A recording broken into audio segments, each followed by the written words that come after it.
అయితే చాలా మంది ఏంటంటే మిడ్డీలు వేసుకుంటాం అన్ని వేసుకుంటాం మీకు ఎందుకు అనేటట్టు చాలా మంది మాట్లాడుతున్నారు. దీని మీద మీ అభిప్రాయం? అవునండి, మీరు మిడ్డీలు వేసుకొని నవ్వేసుకోరి. చిన్న పిల్లల కాడికి వెళ్ళి మొత్తం సొసైటీ ఎలా ఉందో ఇవాళ రేపు చూస్తున్నాము. మీరు బిగ్నీలు వేసుకొని రోడ్ల మీద తిరుగుతారా, మీరు మిడ్డీలు వేసుకొని తిరుగుతారా, స్లీవ్ వేసుకొని తిరుగుతారా, మొత్తం ఇప్పుకొనే తిరుగుతారా? మీరు మీ వల్ల ఎదుటోళ్ళకు కూడా పేర్లు వస్తున్నాయి కదా.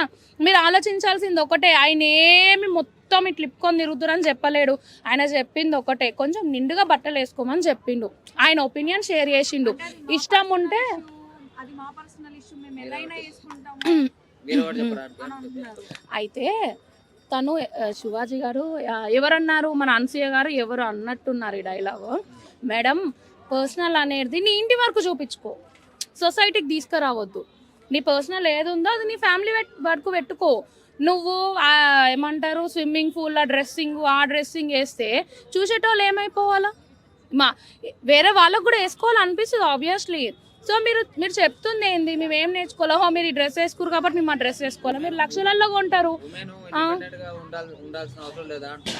ఉమెన్ ఇండిపెండెంట్గా ఉండాలండి. ఇప్పుడు నేను కూడా ఇండిపెండెంట్గా జాబ్ చేస్తున్నా. నేను ఇక్కడ ఎక్కడో ఒక చోట ఉంటున్నా, పిల్లలకి ఫ్యామిలీకి దూరంగా జాబ్ గురించి. సో నేను ఇండిపెండెంట్గా ఉండట్లేనా, ఎవరి మీద డిపెండ్ అవ్వట్లే.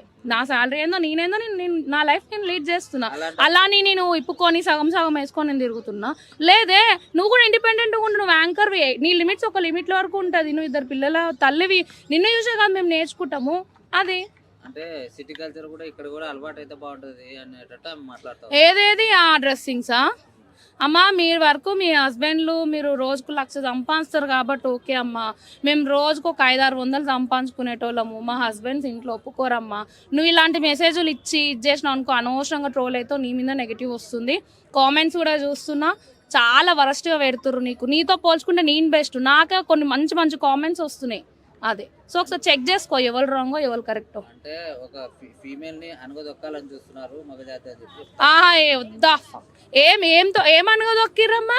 మొన్న నేను అన్నపూర్ణ స్టూడియోకి పోయినా, నైట్ 1 గంటల వరకు లైవ్ పెట్టినా. మరి నన్ను ఎవరు అనగదొక్కలేరే, నా జోలికి ఎవరు రాలేరే. నేను చాలా హ్యాపీగా వెళ్ళిన, చాలా హ్యాపీగా లైవ్ పెట్టినా. ఎవరు లైవ్ లేదు, నా ఒక్కదాన్ని లైవే చాలా మంది చూసిర్రు, చాలా మెసేజెస్ చేసిర్రు నాకు. మరి నన్ను ఎవరు దొక్కలే. నేను ఫ్రీడమ్గా స్వేచ్ఛగా అన్నపూర్ణ స్టూడియో, ఎంతమంది వేస్ట్ ఫెలోస్ ఉంటారు, అలా మధ్యలో నేను ఉన్నా. మరి నాకు ఫ్రీడమ్ ఉంది కదా, ఫ్రీడమ్ ఉండే కదా నేను ఉన్నా.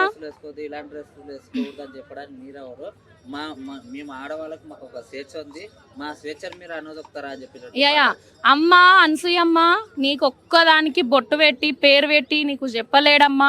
హీరోయిన్స్కి చెప్పిండు, అమ్మ కొంచెం బయటికి వెళ్ళేటప్పుడు నిండుగా వేసుకోండి, కొంచెం బయట బాగాలేదు కదా అని చెప్పాడు. కానీ అంతా మీ పేర్లు పెట్టి రాసి మరి చెప్పలేడు.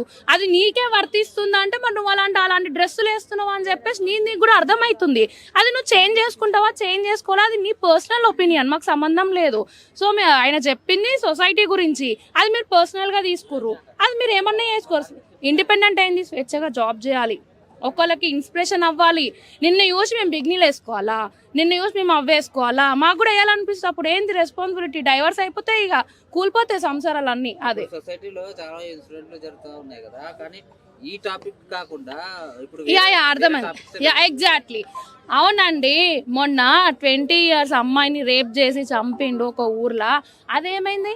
దాని మీద ఫోకస్ చేయట్లేరు. ఒక అబ్బాయి మొన్న కూడా ఏదో రీసెంట్గా జరిగింది, అది కూడా 2-3 days బ్యాక్. అవిట్ల మీద రియాక్ట్గా అంది. Why only dressing?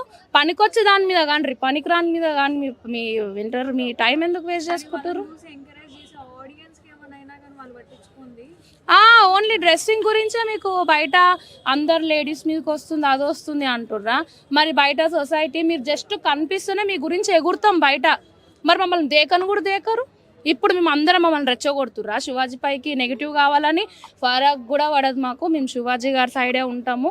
శివాజీ అన్న ఫ్యానే మేము, అంతేగా.